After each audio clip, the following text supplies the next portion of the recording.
quero convidar você a abrir a sua Bíblia. Eu quero falar com você, fechando essa série, sobre a graça que nos endireita, a graça que nos conserta.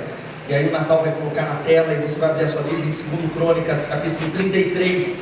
Você pode falar: a graça que nos endireita. 2 Crônicas, capítulo 33. Nós vamos ler de 1 até o versículo 13. E essas são as crônicas mais fantásticas que foram escritas, porque são crônicas da intervenção de Deus na história humana. Um livro de histórias talvez confusas, chatas. Aqui está talvez as crônicas mais fantásticas, porque são crônicas do amor de Deus pelo homem, crônicas do amor de Deus pelas pessoas. Eu quero desafiar você a ficar em pé em nome de Jesus. E enquanto você vai talvez achando o texto, você que está aí, não ache que é porque você está num lugar, é um ambiente público, você pode ficar tranquilamente irreverente. Não, eu quero desafiar você. Nós não podemos ficar assim, talvez a se concentrar, que não haja movimentação durante a palavra, você focasse o teu coração, porque aqui é casa de Deus. Você pode dizer amém? Amém. Casa de Deus, porque onde estiverem 2 ou 3 reunidos em meu nome, ali eu estarei. Jesus está aqui. E olha essa crônica estranha da palavra de Deus que você vai acompanhar, 2 Crônicas 33, que fala sobre Manassés. Manassés tinha 12 anos de idade quando começou a reinar. E ele reinou 55 anos em Jerusalém. Ele fez o que o Senhor reprova, imitando as práticas detestáveis das nações que o Senhor havia expulsado de diante dos israelitas. Reconstruiu os altares idólatras que seu pai Ezequias havia demolido. Ergueu altares para os Baalins e fez postes sagrados. Inclinou-se diante de todos os exércitos celestes e lhes prestou culto. Construiu altares no templo do Senhor, do qual o Senhor tinha dito: meu nome permanecerá para sempre em Jerusalém. Nos 2 pátios do templo do Senhor, ele construiu altares para todos os exércitos celestes. Chegou a queimar seus filhos em sacrifício no vale de Ben-Hinnom, praticou feitiçaria, adivinhação e magia, e recorreu a médiuns e aos que consultavam os espíritos. Ele fez o que o Senhor reprova, provocando a ira. Ele tomou a imagem esculpida que havia feito e a colocou no templo, do qual Deus tinha dito a Davi, a seu filho Salomão: neste templo e em Jerusalém, que escolhi dentre todas as tribos de Israel, porém meu nome para sempre. Eu não farei os pés dos israelitas deixarem novamente a terra que eu dei aos seus antepassados, se tão somente tiverem o cuidado de fazer tudo o que lhes ordenei em todas as leis, decretos e ordenanças dados por meio de Moisés. Manassés, porém, desencaminhou Judá e o povo de Jerusalém, ao ponto de fazerem pior do que as nações que o Senhor havia destruído diante dos israelitas. O Senhor falou a Manassés e ao seu povo, mas não lhe deram atenção. Por isso o Senhor enviou contra eles os comandantes do exército do rei da Síria, os quais prenderam Manassés, colocaram-lhe um gancho no nariz e algemas de bronze e o levaram para a Babilônia. Em sua angústia, ele buscou o favor do Senhor, o seu Deus, e humilhou-se muito diante do Deus dos seus antepassados. Quando ele orou, o Senhor o ouviu e atendeu o seu pedido, e o trouxe de volta a Jerusalém, a seu reino. E assim Manassés reconheceu que o Senhor é Deus. Amém? E assim Manassés reconheceu que o Senhor é Deus. Queria convidar você a orar mais uma vez. Pede para que o Espírito Santo ilumine o nosso coração, para que nós possamos ouvir a palavra de Deus. Nós não viemos aqui para ter encontro com pessoas, ouvir um homem falar, mas nós queremos ouvir a Deus, e esta é a palavra de Deus. Ilumina a nossa mente, o nosso coração, Senhor. Que o Teu Espírito Santo se manifeste apesar de nós, que Ele não encontre barreiras e nem limitações para agir, para nos convencer, para nos quebrantar, e que Ele tenha liberdade para ministrar a palavra dEle em nós, e nós nos abrimos, nós falamos assim: fala conosco, Senhor, para nós inclinarmos o nosso coração e o nosso ouvido, para que o Teu nome seja exaltado, glorificado, no nome de Jesus, amém e amém. Pode se assentar. O tempo todo nós encontramos pessoas, e nós ouvimos isso na televisão, nas nossas conversas, gente que diz que a vida humana não pode mudar. Não só nós ouvimos pessoas, eu como pastor, eu encontro pessoas que dizem assim: olha pastor, tudo bem, mas há alguns tipos de pessoas que não vão mudar jamais. Nós ouvimos e muitas vezes nós somos levados a crer nisso. Nós cantamos sobre a graça, mas a verdade é que quando nós ligamos a televisão e nós observamos tragédias, como daquele menino, o menino Joaquim, que foi assassinado provavelmente pelo padrasto e pela mãe, nós ficamos horrorizados, estarrecidos e analisamos e dizemos: tem que ter pena de morte, é necessário isso, porque as pessoas não mudam mais. Nós encontramos gente que acha o seguinte: alguns erros têm conserto, pastor, alguns pecados que têm perdão, alguns erros podem ser corrigidos, mas algumas falhas, alguns tipos de pecados que estão para além do perdão de Deus. São coisas sérias. Tem gente que talvez ultrapassou o limite e elas não podem mais voltar atrás. Nós observamos gente nas mais variadas áreas sociais, gente de nível mais elevado, que acredita que pessoas não têm jeito e não têm cura. Nós ouvimos a liderança que esteve no Summit, ouvindo a palavra do pastor Bill Hybels, que é pastor da Willow Creek, uma das maiores igrejas dos Estados Unidos, que quando ele começou o ministério há 38 anos atrás, ele foi procurar um advogado para acertar as questões jurídicas da igreja, e aquele advogado, bem mais velho do que ele, passou as mãos no ombro dele e falou: ora menino, você está fazendo essa igreja por quê? E ele falou: porque eu creio na mudança das pessoas. E aquele advogado falou: ó, eu quero dizer para você que na minha experiência, e eu tenho plena convicção, que os ladrões continuam sendo ladrões, os hipócritas continuam sendo hipócritas, os mentirosos continuam sendo mentirosos, as pessoas não mudam. Pelo que o pastor Bill Hybels virou para ele e falou: estou apostando a minha vida que você está errado. Mas essa é a verdade que nós nos deparamos. Gente que talvez olha e diz: olha, alguns ultrapassaram uma linha, então tem gente que vai morrer assim. Porque a verdade, pastor, é que o pau que nasce torto nunca se endireita. Não é o ditado que nós falamos?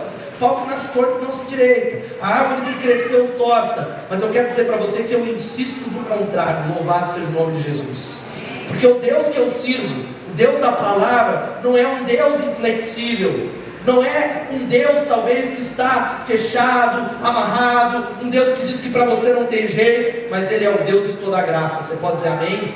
Amém. É o Deus o qual o Santo Agostinho disse que quão maravilhoso é um Deus que nos dá Deus, porque graça significa Jesus morrendo na cruz, é Deus se reconciliando com o mundo. E falar da graça não é tão simples. O Natal vai colocar uma definição que graça é favor imerecido, mas graça significa, nós cantamos isso aqui, que não há nada que possamos fazer para Deus nos amar, mas não há nenhuma quantidade de renúncia, de quebrantamento, não há busca de conhecimento, não há nada que você faça para Deus te amar mais, porque Deus te ama completamente, perfeitamente através de Jesus. Uma outra verdade é essa: graça quer dizer que não há nada que possamos fazer para Deus amar menos. Não há quantidade de pecados, de orgulho, de pornografia e de adultério. Isso nós não estamos falando: continua do mesmo jeito, continua da mesma maneira. Mas nós estamos falando do amor de Deus que não muda. Um Deus que não muda o seu amor, porque a verdade, graça, significa que Deus já nos ama tanto quanto é possível um Deus infinito nos amar. Você pode dizer amém? Isso é graça. Nós estamos aqui pela graça. Deus está convidando você a deixar a sua vida sem graça, para viver uma vida moldada pela graça. A graça está nas Escrituras, a graça é Jesus. Tanto que Tito capítulo 3 versículo 11 diz: porque a graça de Deus se manifestou salvadora a todos os homens. Você pode dizer amém? A graça de Deus se manifestou, sabe como? Salvadora a todos os homens. Meu Deus é diferente, porque o meu Deus é o Deus que escreveu essas crônicas. O meu Deus, essa não é uma história inventada, não é uma história argumentada por um escritor que quer escrever um best-seller, mas é uma história real que o nosso Deus escreveu. Esse Manassés, que nós lemos o texto, é alguém que assumiu o reinado com 12 anos, e com 12 anos ele se corrompeu. Na pré-adolescência, ele começou a se envolver com coisas que não agradam a Deus, ele começou a se perverter, ele se transformou em perverso, ele fez algumas experiências espirituais malignas, ele começou a adorar os astros, ele começou a consultar os mortos, ele começou a consultar tarô, espíritos, bruxos, ele começou sacrificando animais, e a Bíblia vai falando que a perversidade desse Manassés, que é o pior homem do mundo, ele foi alguém que sacrificou os seus filhos no vale de Ben-Hinom. Não foi um filho só, ele matou os seus filhos, sacrificando aos demônios. Talvez nós olhamos para algumas coisas de pais que matam os filhos e nós ficamos horrorizados. Esse Manassés, ele ofereceu os seus filhos como sacrifício. Ele praticou feitiçaria, adivinhação, magia, ele recorreu a médiuns, ele tomou a imagem esculpida e colocou dentro do templo de Jerusalém. Tanto que a Bíblia diz que o que ele fez se transformou numa abominação. Esse Manassés não era um cara comum, ele matou tanta gente, não só uma, duas, não só os teus filhos, mas a Bíblia vai dizendo que ele matou milhares de pessoas, você já parou para pensar? A vida de Manassés, a Bíblia diz que não só prejudicou ele e a família dele, mas uma geração inteira se desencaminhou, se corrompeu por causa de uma vida perversa, maligna de Manassés. É interessante que a Bíblia vai falando que isso que eu creio, que eu tenho certeza que não há ninguém aqui que tenha cometido tudo que Manassés fez. Eu tenho plena convicção que não há ninguém nesse auditório que tenha feito tudo o que Manassés fez. Eu sei que talvez tem gente que está se curvando diante de ídolos, gente que está fazendo oração a deuses que não são deuses, a um Deus falso, a ídolos, a espírito. Há outras pessoas que estão consultando espíritos, talvez querendo achar um consolo, talvez achar uma orientação de alguém que talvez morreu, gente que talvez que não sai de casa sem deixar de ver o seu mapa astral, porque você quer talvez um tipo de direção, gente que consulta o horóscopo, gente que recorre a trabalho espiritual, tem gente aqui que tem recorrido a trabalhos espirituais, talvez para conquistar o coração daquela pessoa que você ama, ou talvez para conseguir prosperidade e ser abençoado, ou talvez prejudicar alguém, mas não há ninguém aqui que talvez tenha chegado ao estado de Manassés. Esse Manassés, ele chegou a um estágio de embrutecimento, uma mente viciada, escura, que ele não conseguiu ouvir a Deus, e ele não fez só isso, 1, 2, 3 vezes, mas 50 anos de maldade. Você já parou para pensar? Não foram 2 anos, não foram 5, não foi 2 semanas, mas foram 50 anos de perversidade, de dureza, de idolatria, de insensibilidade espiritual. A Bíblia diz que Deus mandava os profetas constantemente falar com esse Manassés, e a Bíblia diz que ele não ouvia, de tal maneira que a tradição bíblica diz que esse Manassés foi ele que mandou serrar ao meio o profeta Isaías. O profeta Isaías da Bíblia foi encerrado ao meio por causa de Manassés, uma consciência dura que não se culpava. Porque há muita gente culpada aqui nesse auditório, mas há muita gente que não é culpado, que não está nem aí, e talvez acha que está tudo bem, mas a grande questão não é que está tudo bem, é que seu coração já se endureceu, você não ouve mais a voz de Deus. O livro de Romanos vai falando que quando nós sabemos o que devemos fazer, ouvimos a voz de Deus e não obedecemos, a Bíblia diz que Deus nos entrega ao nosso próprio coração.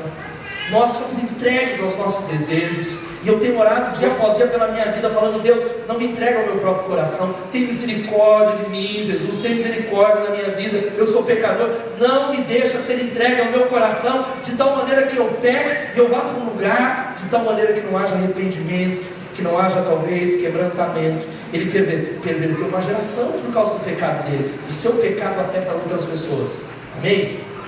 Misericórdia. Amém, assim seja, Senhor, que o meu pecado afeta.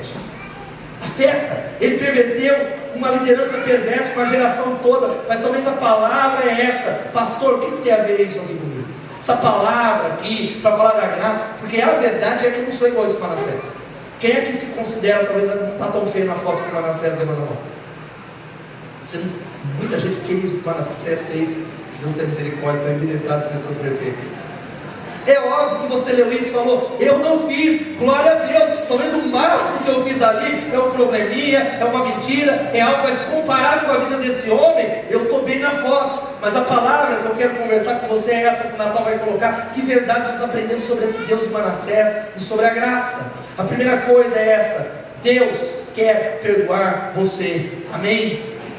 Diga amém. Amém. Deus pode e Deus quer perdoar você. A Bíblia vai falando do homem maligno, do homem que é talvez considerado pior, um homem hitleriano, comparado a Hitler. Matou milhares de pessoas, mas a Bíblia diz que ele é colocado numa cadeia, mas em sua angústia ele buscou o favor do Senhor, o seu Deus, humilhou-se muito diante do Deus dos seus antepassados. Quando ele orou, o Senhor o ouviu. Louvado seja o nome do Senhor. Sabe o que a Bíblia está falando? Se Deus perdoou a Manassés, Ele pode perdoar o João, a Maria, a Suzana, o Ricardo, o Pedro, o Jorge, cada um de nós. Deus pode perdoar. E o que me espanta nessa história é que depois dele fazer tudo isso, Deus o perdoou quando ele voltou em quebrantamento diante de Deus. E os pecados que ele cometeu é muito mais do que fazer um aborto, é muito mais do que cometer um adultério, é muito mais, talvez, do que guardar um ódio, do que erros na existência. E a pergunta minha é essa: como é que Deus pode perdoar um sujeito como esse? Como é que Deus olha para um camarada como esse, pode ainda perdoar. Talvez se você que está aqui, não vai falar, eu não perdoaria Manassés. Se você tivesse um marido com Manassés, você perdoaria ele? Um pai com Manassés, talvez o máximo que você falaria é: eu vou sustentar, eu vou pagar a conta do hospital, mas eu não vou visitar mais, eu não quero saber de um camarada como esse, maligno, perverso. Mas é interessante que Deus o perdoa, porque a Bíblia vai falando, é interessante que, olha, versículo 10, o Senhor falou a Manassés e ao seu povo, mas não lhe deram atenção. Deus envia o povo assírio, e ele é levado como cativo para a Síria, ele é preso no calabouço, e é interessante, o texto vai falando, e eu creio que há um tremular da graça de Deus, um raio da graça insistente de Deus cai sobre ele, e eu creio que um dia ele acorda, ele se ajoelha, e no versículo 12, a Bíblia diz que ele buscou o Senhor, ele deve ter orado: ó Deus, tem misericórdia de mim. Senhor, eu passei 50 anos, eu matei os meus filhos, eu matei pessoas, eu consultei os espíritos, mas ó Deus, tenha misericórdia de mim, perdoa os meus pecados. E o que é maravilhoso desse Deus, a Bíblia diz que quando ele orou, o Senhor ouviu, o Senhor tornou-se favorável a ele, o Senhor atendeu o seu pedido. Louvado seja o nome de Jesus. Diga glória a Deus. A Bíblia vai falando, sabe o que? Que Deus se tornou aliado, Deus se associou a ele, Deus se transformou num parceiro de Manassés, quando ele se humilhou e orou. Sabe uma coisa, irmãos? O diabo não tem medo de nada, tanto quanto ele tem medo desse amor de Deus. Se há uma coisa que o diabo treme, é desse amor de Deus. Não há nada maior do que o amor de Deus, não há nada maior do que a graça de Deus sobre a nossa vida. E a minha pergunta é: você perdoaria Manassés? Mas Deus se tornou favorável a ele, ele mudou de lado. Deus falou: Manassés, eu era teu inimigo, mas a partir de agora eu sou teu amigo, nós vamos andar em intimidade. E é isso que me espanta nesse coração de Deus, é uma santa volubilidade do coração de Deus. Um Deus que não resiste a um coração quebrantado, a um coração contrito. Quando alguém se humilha, é um Deus que se deixa seduzir pelo quebrantamento humano. Mas há muita gente aqui que está amarrado pela culpa. Gente que olha e diz: pastor, tudo bem, mas eu tenho pedido perdão atrás de perdão, mas é difícil receber o perdão porque Deus não é bobo. Eu já pedi tantas vezes o perdão e eu estou amarrado pela culpa. E como diz o Craig Rochelle, ele diz: não é só nosso senso de culpa que nos impede de acreditar que Deus nos ama, às vezes é simplesmente nosso senso de insignificância. A gente que se sente nada aqui, a gente que não acredita que Deus vai perdoar. Talvez entrou na sua mente, mas não desce no coração, porque alguns pecados que você carrega aí há 20 anos, talvez já passou, mas ainda há uma acusação, há uma conta que é cobrada, há alguns erros que você cometeu, que você diz: por quê? Mas a graça de Deus é maior do que o seu pecado. Você pode dizer amém? Porque Deus quer perdoar você. Tem uma história maravilhosa da Kay Arthur no livro Deus, eu preciso da tua graça para vencer, que ela menciona dois homens, William Cooper e o John Newton, e ela escreve: será que Deus, preste atenção, poderia usar um homem que sofreu 2 esgotamentos e tentou suicídio 3 vezes? Sim, porque a graça do Senhor estende-se a todos. Mas se depois de ter conhecido Deus, ter sido cheio do Espírito, ele voltasse a ficar deprimido durante mais um ano, será que poderia dar testemunho da suficiência de Jesus Cristo novamente? Sim, porque a graça do Senhor estende-se a todos. Mas será que um homem que havia violentado escravas, ridicularizado o Evangelho, tentado destruir a fé de outros, poderia ter esperança de conhecer a Deus e de ser até usado por Ele? Sim, porque a graça de Deus é suficiente para encobrir todo pecado. Mas e se depois de ter aceitado a Cristo, ele permitisse que a consciência dos olhos o derrubasse novamente, e se voltasse a repetir o mesmo crime? Será que lhe seria possível sentir o poder de Cristo na sua vida e experimentar os benefícios da sua misericórdia? Haveria esperança de ser usado por Deus, ou deveria ser condenado a uma vida sem propósito? Não, porque a graça de Deus está disponível para todos. Nem a William Cooper, que lutou contra a depressão, nem a John Newton, que escreveu o hino Maravilhosa Graça.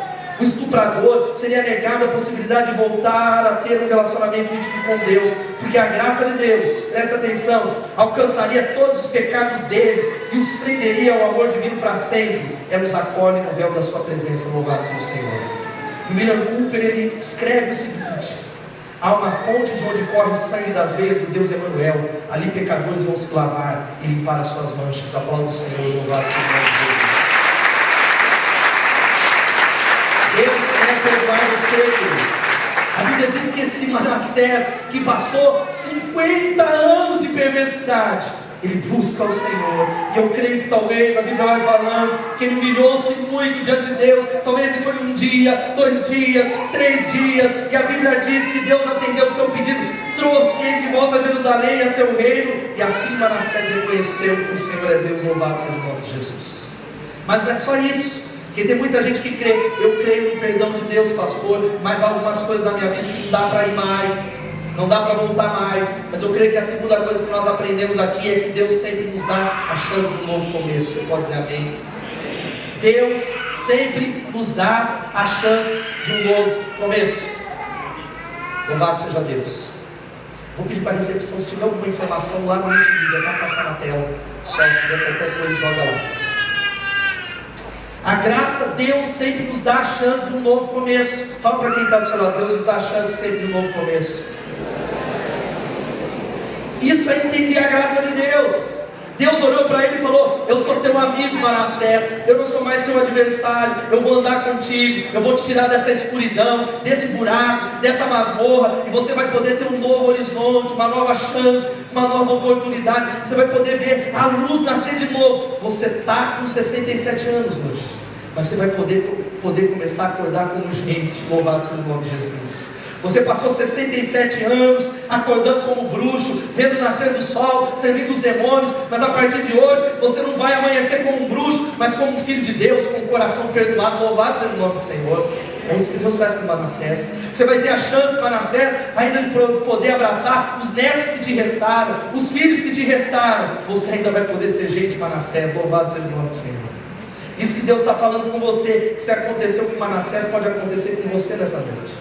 Se aconteceu com ele, ele não quer que você continue debaixo da culpa. Satanás quer amarrar você ou na culpa, ou talvez uma vida hipócrita, uma vida que diz: é isso mesmo, está tudo bem, nada está acontecendo, eu estou levando a vida, deixa a vida me levar, eu vou só ser um crente, domingueiro, levando domingo a domingo. Deus tem mais. Isaías 1,18 vai dizendo que assim diz o Senhor: embora os seus pecados sejam vermelhos como a escarlate, eles se tornarão brancos como a neve. Louvado seja o Senhor. Amém? Sabe o que Deus está falando? Que se o sangue de Jesus se derramar sobre você, você se tornará mais alto do que a neve. Louvado seja o Senhor. Aplauda Ele por essa verdade. Aleluia. Louvado seja o nome de Jesus. Nós precisamos de nova chance. A gente vive um tempo que as pessoas estão sedentas da graça. O mundo procura a graça. Nós estamos no meio onde as pessoas dizem que são salvas pela graça. Efésios 2,8 vai falando que nós somos salvos pela graça. Isso não vem de nós, é dom de Deus, não vem de obras para que ninguém se glorie. É pela fé, pela graça de Deus. Mas nós acreditamos na teoria nisso, mas a nossa vida é uma vida baseada na lei. Há pessoas que dizem: pastor, olha, eu me converti pela graça, mas quando eu entrei na igreja, minha vida continua sendo triste. E parece que todo crente que eu encontro é um santo infeliz, é um santo triste, é um santo amarrado. Deus está chamando você para a alegria de Deus. Diga amém. Amém. Pessoas querem ser acolhidas. As pessoas não estão precisando de louvor, de show, nada contra, show de Fernandinho, de Davi Safra, a camisa. As pessoas querem o amor de Deus. As pessoas precisam ser acolhidas. É uma história que eu já contei tantas vezes, do Ernest Hemingway, que revela essa verdade. Um pai espanhol decidiu se reconciliar com o filho dele que havia fugido para Madrid, cheio de remorso. Ele escreveu um anúncio lá no jornal El Liberal e ele colocou assim: pá, encontre-se comigo no Hotel Montana, terça-feira ao meio-dia, está tudo perdoado, papá. Pá, com um nome comum na Espanha.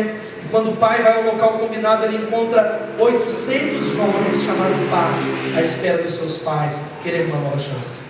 Pessoas que necessitam dessa nova chance. Mas eu creio que a graça de Deus está disponível para aqueles que talvez que não estão com as mãos fechadas. Há muitos de nós que olhamos, ouvimos, estamos aqui vindo à igreja há 2 anos, mas a vida não muda. Não muda porque nós não acreditamos que é tão simples. Que é se entregar, que é receber, que é abrir as mãos e falar: ó Deus, tem misericórdia de mim. Ó Deus, não sou eu que vou conseguir essa mudança, mas eu me coloco nas tuas mãos, eu creio em ti, eu preciso de perdão. Há muitos de nós que achamos que, ó, eu vou começar a vir no culto, eu vou na célula, eu vou tentar me melhorar.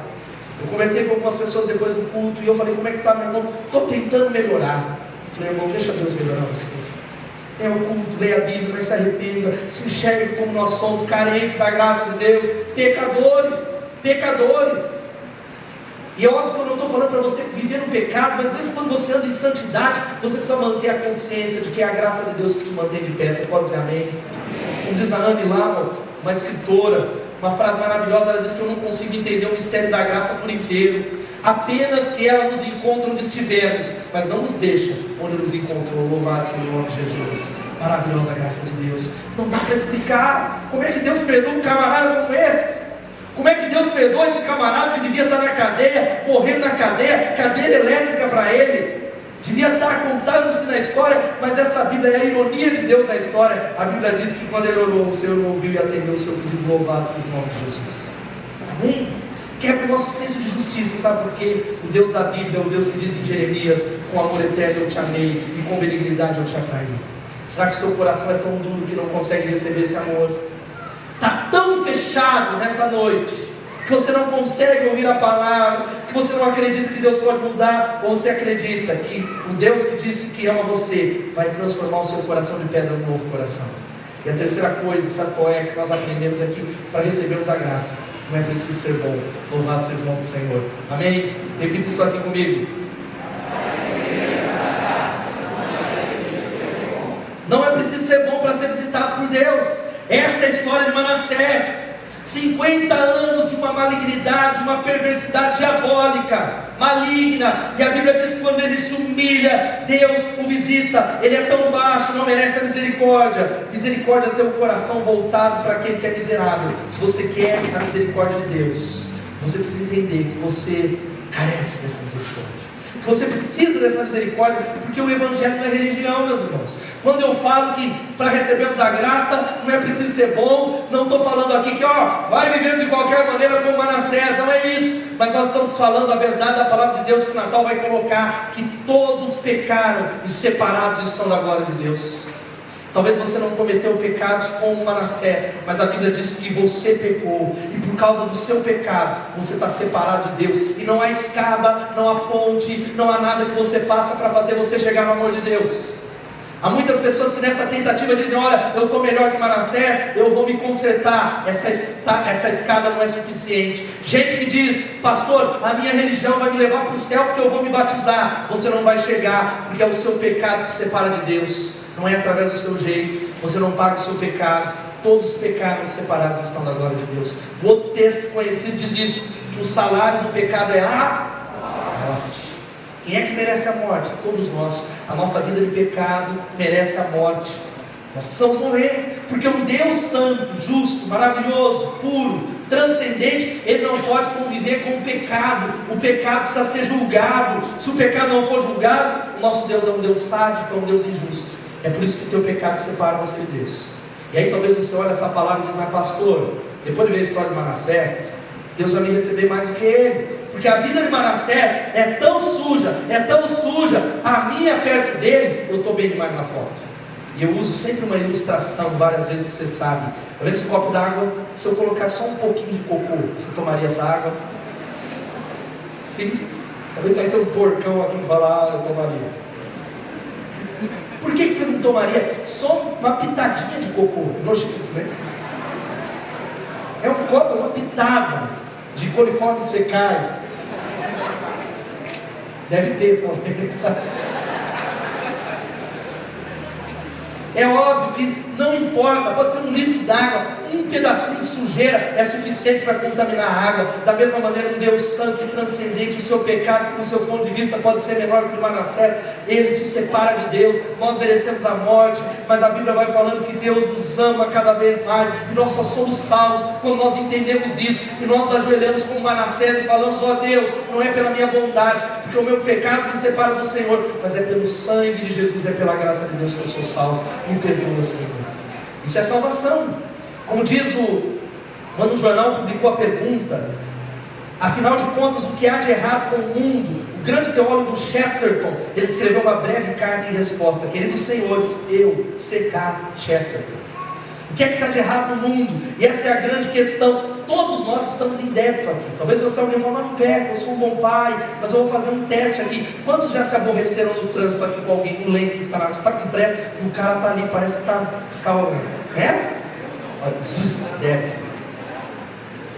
Às vezes alguém que passou, você olhou para ele e falou, deve.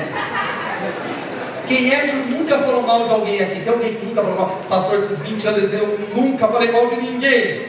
E a boca é um túmulo. Tem alguém aqui? Todos nós. Débito. Quem é que já machucou pessoas? Débito. Quem é que já invejou pessoas? Quem é que se sentiu melhor do que os outros? Esse é o pecado da igreja cristã, que é uma arrogância, uma superioridade espiritual. É óbvio que há pessoas que estão resistindo a Deus, estão no pecado, estão debaixo do juízo de Deus. Há um juízo de Deus nas Escrituras, mas quando eu olho para essas pessoas, eu tenho que anunciar essa mensagem, crendo que elas vão se converter, que elas vão se arrepender, mas não com o senso de que eu sou melhor do que você, seu pecador safado sem vergonha. Porque se eu fizer isso, eu não entendi a graça. Eu não entendi o Evangelho. E essa é a grande verdade, que a grande mensagem do Evangelho é que eu sou amado não porque sou belo e bom, mas torno-me belo e bom porque eu sou amado. Sabe, esse Manassés, ele não é digno do amor, não porque ele é bom, mas porque ele quer, porque ele deseja, e porque ele ora, e ele pede, ó Deus, muda a minha vida. Porque todos nós aqui, irmãos, somos monstros de iniquidade, de pecado, de omissão, mas Deus vê além de tudo isso. Quando ele olha para você, ele vê o Filho dele que se chama Jesus Cristo. Se você o recebeu, se você foi selado, tanto que a Bíblia fala em Romanos capítulo 5, versículo 8, você tem que ler Romanos, você que não leu, você precisa meditar na palavra. A Bíblia diz que mais Deus prova o seu amor para conosco, em que Cristo Jesus morreu por nós, sendo nós ainda. Então glória a Deus por causa dessa palavra, aleluia. E essa é a palavra, glória a Deus. Venha como você está, meu irmão. Você não precisa se corrigir, porque Ele quer juntar os cacos, Ele quer corrigir você. Mas você precisa dar espaço para Ele fazer isso. Tem muita gente que pega essa mensagem e não entende. Venha como vocês estão, venha como eu estou, e eu não quero abrir espaço para Deus, eu quero ficar longe de Deus, não. Você precisa vir dizer, Deus, eu quero mudança. Eu quero que o Senhor transforme. E a grande questão é, se você é indigno do convite, aceite a si mesmo. Fala aí para quem está do seu lado, se você é indigno do convite, aceite a si mesmo. Repita assim comigo, se você é indigno do convite, aceite a si mesmo. Sabe por quê? Eu encontro um monte de gente, irmãos, que dizem assim para mim, olha aqui para mim, pastor, eu gostaria de ser de Jesus, eu gostaria tanto, mas eu sou indigno de Jesus, porque eu ainda tenho essa e essa área na minha vida. Aí eu digo, somos dois, eu também sou indigno do convite. Mas como pastor, eu também, a cada dia eu fico consciente da minha indignidade, de que eu preciso da graça de Deus. Isso não quer dizer que nós estamos vivendo do jeito que o diabo gosta, às vezes sim, mas de que é a graça, porque houve um tempo no auge, meus irmãos, da minha estupidez espiritual, que eu comecei a achar que eu era digno, minha meninice, de que eu estava buscando, de que eu era um jovem consagrado, e eu era um jovem que buscava Deus. E aquilo me fez, no auge da minha ignorância, me sentir superior a muitas pessoas. Mas a grande questão, uma das grandes percepções da minha vida adulta diante de Deus, é que sempre eu vou precisar da graça. De que sempre eu preciso dele. E se você é indigno aqui nessa noite, aceite o convite a si mesmo no nome de Jesus. Você pode dizer amém? Amém. Aceite o convite para a glória de Deus. Porque um homem com as mãos cheias de pacotes não pode receber um presente. E eu vim para dizer para você nessa noite que o Deus que eu sirvo, Ele continua o mesmo. O Deus de Manassés, Deus vai agir sempre assim, misericordioso, perdoador, generoso, Deus bom, maravilhoso. E Ele quer te perdoar nessa noite, te colocar de volta no caminho, te dar uma nova chance em nome de Jesus. Ele quer que você saia daqui transformado. E a verdade é essa, que muitas pessoas não acreditam que outras não tenham jeito. É por isso que nós não crescemos mais, nós não ganhamos pessoas nas células, nós não convidamos, porque invariavelmente eu ouço pessoas dizer, meu marido não tem jeito, pastor, meu irmão não tem jeito, meu cunhado não tem jeito, meu filho não tem jeito, minha esposa não tem jeito. E eu acredito que tem jeito por causa de algumas razões. A primeira delas é porque eu estou aqui como pastor dessa igreja, louvado seja o nome de Jesus. Tem jeito, se tem jeito para mim, tem para você. Uma outra é porque eu tenho visto a vida de muitas pessoas nessa igreja, Deus consertando para a glória de Deus. Você pode falar amém? Amém. Eu quero ler a história, uma história de uma dessas pessoas que Deus transformou na nossa igreja. Uma pessoa que quando tinha 12 anos, semelhante a Manassés, ele vai contando, eu era um jovem problemático. Eu gostava de música rock, não conhecia Jesus. Nessa época eu conhecia as drogas, todos os tipos. Então me envolvi com o crime. virei traficante, fazia pequenos roubos, parei de estudar, arrumei um emprego, mas mesmo assim eu me envolvia com o roubo e as drogas cada vez mais. Eu comecei a trabalhar com 12 anos com meu pai, porque eu não queria estudar e andava nos caminhos errados. Passaram anos e eu me envolvi ainda mais com o crime. Aos 18 anos eu fui preso com um porte de arma. Tentaram também colocar tráfico de drogas, mas eu fui liberto com 15 dias de prisão. Alguns dias depois eu fiz um duplo homicídio e não fui preso. Depois de alguns dias a polícia invadiu a minha casa, me pegou com um porte de arma pelo homicídio e com 15 gramas de cocaína. Eu fui preso. Antes disso, o meu irmão mais velho, através de Deus, teve uma conversa comigo, teve uma revelação de tudo aquilo que eu pratiquei, inclusive os homicídios. Fez uma oração de dedicação, de entrega, mas eu não me arrependi. Meu irmão pregou para mim e eu continuei na mesma vida. Depois eu estava preso, eu fui preso e passei por mais de 7 cadeias, passei por rebeliões, por cadeias, mais de 7 ao todo. Eu tentei fugir, me pegaram novamente, o diabo tentou me matar várias vezes, eu fui para o castigo muitas vezes. Através disso, Deus moveu a minha família.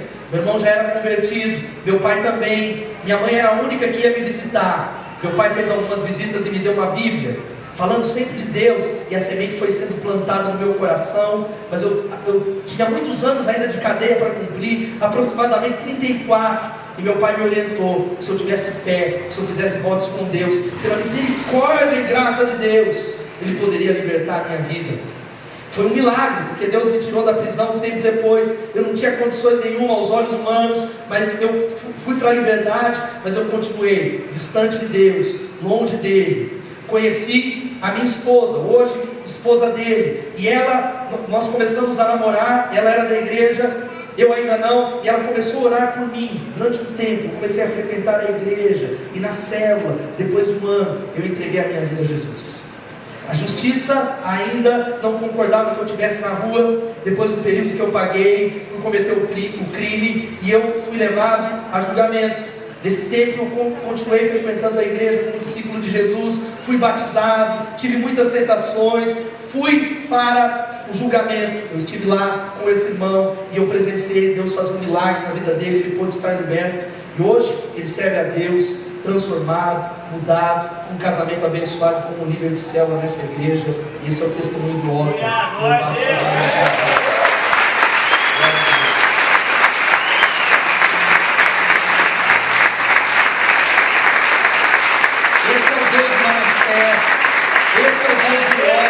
Esse é o nosso Deus, é o Deus que tem mudado a vida de pessoas, e eu creio nisso, que a palavra de Deus diz assim, porque se a Bíblia não falasse isso, eu iria para um lugar onde não tivesse gente, porque o pior bicho que há, mais perigoso do universo, é gente, inclusive eu mesmo, mas a Bíblia vai falando que as pessoas podem mudar, e há uma esperança para você recomeçar em nome de Jesus, amém? E eu quero dizer para você, que essa mudança não acontece porque você vai sair daqui dizendo nessa palavra: eu vou mudar, eu vou ser melhor, a partir de amanhã eu vou melhorar. Mas ela só acontece quando nós somos tocados pelo amor de Deus. A Bíblia diz que nós o amamos porque Ele nos amou primeiro. Louvado seja o nome de Jesus. Sabe o que é a graça, meus irmãos? A graça é como um cirurgião cardíaco que vai abrindo o seu coração e tirando o seu coração que está envenenado com orgulho, com dor, com independência, e se substitui pelo coração dele próprio. Ao invés de nos falar para mudar, Ele mesmo cria mudança. Às vezes nós queremos organizar tudo para Ele nos aceitar. Será que é assim? Não. Ele nos aceita primeiro, depois Ele começa a organizar a nossa vida. O sonho de Jesus não é apenas ter você no céu, mas é que o céu esteja em você, em nome de Jesus. Você pode dizer amém? Mas para isso, querido, você precisa pedir para o Espírito Santo mudar a sua vida de uma maneira grata, dizendo: eu sei, Senhor, que foi por causa do que Jesus fez na cruz, não há mérito em mim, não é por causa da minha bondade, mas eu estou me arrependendo, mas até o meu arrependimento é porque o Senhor já estava operando através da minha vida por causa da graça. Se até o arrependimento é um sinal de que Deus está operando, porque arrependimento é obra de Deus, amém? É efeito e resposta, e a causa disso tudo é a graça de Deus que está operando na vida das pessoas. É a graça de Deus, como na vida de Manassés, 50 anos, a graça o invadiu. Arrependimento é coisa de Deus e não do homem. Eu quero fechar dizendo: o que é que você vai fazer com isso? O que que é que você vai fazer com isso, meu irmão? Quero convidar você a baixar a cabeça, todos nós, toda a igreja. O que é que você vai fazer com isso que foi pregado aqui? Você é quem sabe. Mas eu gostaria de todo o meu coração que você, aí onde você está, você tomasse a decisão de que vai invocar o Deus de Manassés, o Deus e Pai de nosso Senhor Jesus Cristo, e dissesse assim: eu não vou sair daqui, pastor, culpado, esmagado, oprimido, mas eu vou deixar aqui as minhas culpas, as minhas contradições, eu quero deixar na cruz de Cristo. Eu vou ser abraçado por Deus, eu vou ser acolhido por Deus, restaurado por Deus. Eu quero dizer para você, enquanto a igreja vai orando, você vai orando, que você pode sair daqui salvo, abençoado, acolhido, liberto, resolvido, acalmado pela paz que Jesus vai colocar dentro de você. Louvado seja o nome do Senhor. Enquanto a igreja vai orando, curva a sua cabeça. Se você ouviu essa palavra e por alguma razão que só você sabe, ela é para você, e você gostaria de fazer essa oração: Senhor, seja favorável a mim, se converta a mim, para que eu me converta a Ti, e acolha, perdoa o meu pecado, eu preciso de Ti.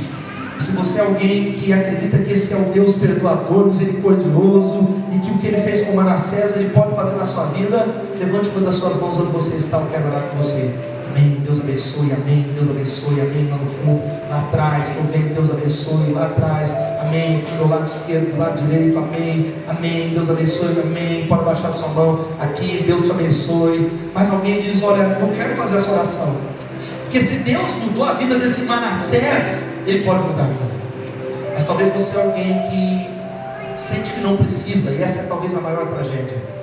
Se você é alguém que ouviu essa mensagem e talvez ainda pensa: não é para mim, eu não estou tão mal assim. Você precisa da salvação do Senhor. Levanta sua mão onde você está, eu quero orar com você.